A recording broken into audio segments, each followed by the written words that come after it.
Welcome back to another episode of the Vill Chillin' Podcast, part of the Villain ENT Network. My name is Jack. My name is Aaron. And just a reminder, we are on all major podcast services from Spotify to Apple, Google to Stitcher, and iHeartRadio. Give us a follow there and or rating, as it all helps. Please subscribe to this channel, leave us a comment on how we're doing, drop a like. Don't forget to also subscribe to our other Villain ENT channels, Vill Grillin' and Vill Gaming, where you'll see us gaming from a little bit of everything. I was playing some 2K22 the other day, some wrestling. Yeah. I had a Cyberpunk video a few days ago. Nice. On Cyberpunk stream, so we're definitely still working on those, getting there. Might play some Tony Hawk later.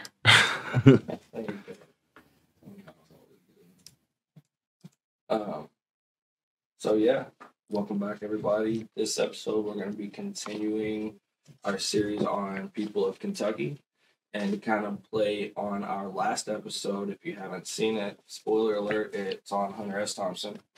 So if you haven't seen it, definitely check that one out too. One of my, I'm biased, I'm sure, but one of my kind of favorite people that I can say is from Kentucky. You know, there's a lot of them, but Hunter S. Thompson's definitely one of my favorites. So I really enjoyed making that episode. And so today, kind of continuing the theme a little bit, we're actually going to be talking about Johnny Depp. Also from Kentucky. He played technically Raoul Duke in Fear and Loathing, but you know, that was just a characterization of Hunter S. Thompson himself. And Johnny Depp and Hunter S. Thompson were actually really good friends too. Johnny Depp actually paid for a good portion of Thompson's memorial service following his death. So yeah, they were very close. Mm-hmm. Definitely.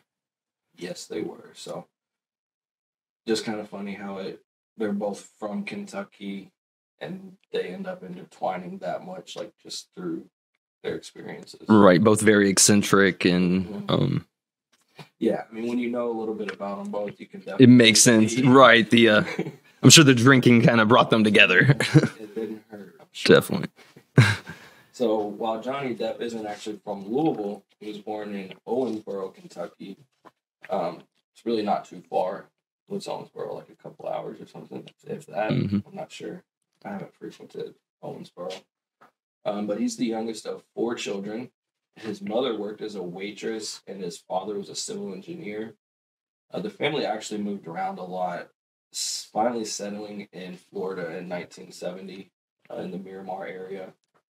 When he was 15, his parents actually divorced, and his mother later remarried a man named Robert Palmer, who Depp has stated that he kind of considers an inspiration. So that's interesting. And when he was 12, his mother actually gifted him a guitar. And that's when he really started picking up his love for music. Or I guess acting on his love for music. Playing in multiple bands as a kid and things like that. He dropped out of high school at 16 to pursue a career in rock music. He quickly changed his mind, I guess. Realized it was probably going to be harder than he thought. 2 weeks later, wanted to go back to school, and the principal said, nah, just keep going for music. So I would like to know more behind the principal's decision on that. Right. But I guess we can only know. Right, I think the teacher said, we don't want you to come back, Johnny. Yeah, like, was it that? Because, I mean, we know, that was when he was 16. We know he was into some stuff before then, so he's spoken out about that. And so he joined a band called The Kids, and after some mild success locally in Florida, the band decided to move to Los Angeles to try to get a record deal. They changed their name to Six Gun Method, but they ultimately ended up splitting up before signing any kind of deal. Johnny ended up collaborating with Rock City Angels and co-wrote the song Mary, which was on their debut album. And since then, he's worked with, countless artists at this point, right? Bands including Oasis, Aerosmith. He's played with Manson. Um, and I mean, even, recently he's been doing a lot. And so even though his main thing he's known for is movies and film, music obviously did a lot in helping him build connections. Definitely was his first love, the first thing he wanted to do, his first passion, definitely. Exactly. And I guess he still is. Yeah, it's maybe for him it was one of those things like, don't mix hobbies or passions too much with work, because they kind of go stale when you depend on them for income, I guess. So I kind of wonder if that was what led him to go more head into the acting and stuff. You know what I mean? But most recently, as far as music goes, he is touring with guitarist Jeff Beck, and he will actually be here at the Louisville Palace October 22nd. Awesome. So next Saturday, a week from today, if you're actually watching this in October 2022, yeah, he's touring and he's going to be. Check it out. So should be interesting. So that was kind of like his early successes and his early networking, I guess, in Los Angeles. Before his original band split up, though, he was introduced to Nicolas Cage, actually, which I didn't know. The legend. Yeah, absolutely. All through history, if you've seen the pictures online, all over the world. Forever.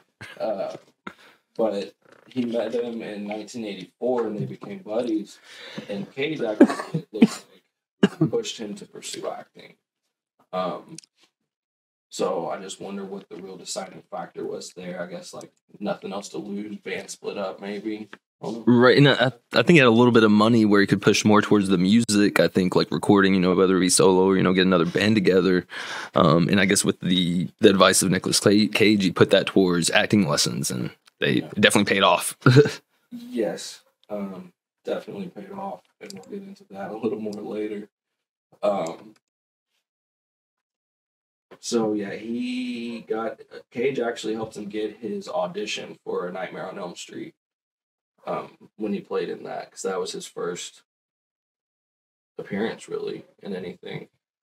He died, but that's okay. Most people do in those movies. He continued to act in a few smaller films before landing his role in the Fox TV series 21 Jump Street, where he became that teen idol heartthrob. Effectively, though, pretty much launched his career. Definitely got his name out there. And after that success, he pretty much just decided to take roles that he was more interested in rather than what would be most successful, like at the box office or well-paying or whatever. And with his rise to fame came also his protest of how he was portrayed as kind of like a pretty teen idol in 21 Jump Street. He definitely did not like that, and instead became the bad boy of Hollywood, as he was known then. His smoking, drinking, recreational drug use, and everything was definitely well documented in the 90s. He was known, off film and off stage for his partying. He got in fights with bouncers, trashed a couple hotel rooms. The rock star lifestyle. Well, he owned the Viper Room. He's a part owner. Yeah. He was a part owner of it. I knew he partied there a lot, but I didn't know he owned it. Like that's a dedication. Yeah, he was part of it. And so, Depp himself has actually stated before that his drug use began when he would take his mother's nerve pills at the age of 11. And then he started smoking cigarettes at the age of 12, and by 14 had pretty much experimented with most readily available drugs. So that definitely that's kind of interesting, I don't know, that he still managed to do everything he did and be as successful as he was with that kind of a start in life, I guess. Right, because a lot of times when when you have like substance abuse and stuff like that, it's especially at that early of an age. Right. It's hard to get out of that. Like that's It's not like substance abuse is unknown in Hollywood, from music to movies and everything else. But for a lot of people, it's very much just kind of recreational until the fame and everything gets to him. But I mean, he started so young. It really is amazing just that he still persevered and became what he is. But anyways, his rebellious attitude is actually what led him to taking more obscure roles with quirky characters and everything, which pretty much led to him working with Tim Burton on Edward Scissorhands, which that's obviously was a huge success, and it's really interesting. I read that to prepare for that movie, he watched a lot of Charlie Chaplin movies and silent films and stuff so that he could really learn to express what he needed to without, speaking his eyes, right. Not really speaking. Learn from the best there, Charlie Chaplin. That's awesome. And it shows dedication when somebody takes that upon themselves to prepare the role right. the right way,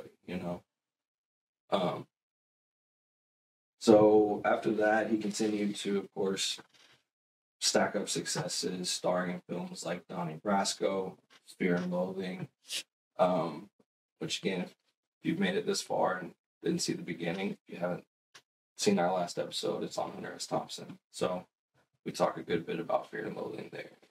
That was a fun one. Make sure to check that out. But Johnny continued to ride the wave, starring in well-known films such as Alice in Wonderland, Pirates of the Caribbean series, and is actually considered one of the most successful actors to date. He participated in multiple charities for children. We've seen all the videos, pictures, everything of him at hospitals, in full costume, makeup, and helping out the kids. That's awesome. And I know he said he would never do another Pirates movie with Disney, but I always wondered if he'd do it again with if another director. I know Disney owns the rights to it, but if they ever gave up rights to it to someone else, if he'd be willing to do another appearance, like if Tim Burton directed it, that'd just be awesome. That'd be wild. That would definitely be a crazy twist on the Pirates film. Dude. That's awesome. So by 2012, Depp was one of the highest paid actors in the world. He actually was declared, I think it was the same year, yeah. In 2012, he was declared by Guinness World Record as the world's highest paid actor, earning $75 million in 2012. So, again, considering where he came from, it's amazing to have the dedication, perseverance, and everything to achieve those kinds of accolades. After that, though, interestingly enough, a lot of people have kind of considered that his career started taking setbacks. A lot of the movies he was in either just weren't good hits, at least in the U.S., or suffered some backlash. One example is a Disney collaboration, The Lone Ranger, where Depp played Tonto. Disney ended up losing a lot of money on that. And